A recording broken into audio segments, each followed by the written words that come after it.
ഇതിനെ മന്ത്രി KB ഗണേഷ് കുമാറിനെ പറ്റി നമുക്ക് പ്രത്യേകിച്ച് പറയേണ്ട കാര്യമൊന്നുമില്ല. അദ്ദേഹം പല സ്ഥലത്തും പോയിട്ട് പല ഷോകൾ ഇറക്കുന്ന ആളാണ്.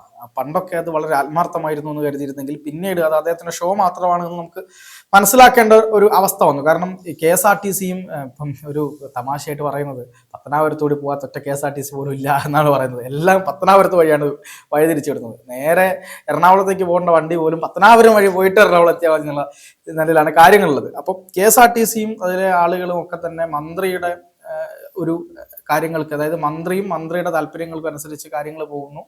ഈ മറുഭാഗത്ത് യൂണിയന്റെ താല്പര്യത്തിനനുസരിച്ച് കാര്യങ്ങൾ പോകുന്നു. ഇത് രണ്ടും ഒരു അഡ്ജസ്റ്റ്മെന്റ് രീതി പോവാണ്. ജനങ്ങളുടെ കാര്യമാണ് കഷ്ടം. ഇപ്പോൾ കഴിഞ്ഞ ദിവസം തന്നെ ഈ ബസ്സിൽ ഒരു വെള്ളക്കുപ്പി കണ്ടതുമായി ബന്ധപ്പെട്ട് ഡ്രൈവറെ സസ്പെൻഡ് ചെയ്തല്ലോ. അതിൽ കൃത്യമായി ഇന്ന് നല്ല പണി കൊടുത്തിട്ടുണ്ട് ഹൈക്കോടതി. എടുത്തിട്ട് പൊരിച്ചു എന്നാണ് ഞാൻ മനസ്സിലാക്കുന്നത്. എന്തൊക്കെയാണ്? തീർച്ചയായും ഹൈക്കോടതി പറഞ്ഞത് മദ്യക്കുപ്പി അല്ലല്ലോ വെള്ളക്കുപ്പി അല്ലേന്നാണ്. KSRTC അടിസ്ഥാന സൗകര്യങ്ങളൊന്നും ഡ്രൈവർമാർക്ക് ഒരുക്കി നൽകുന്നില്ലാത്തൊരു യാഥാർത്ഥ്യമാണ്. അതായത്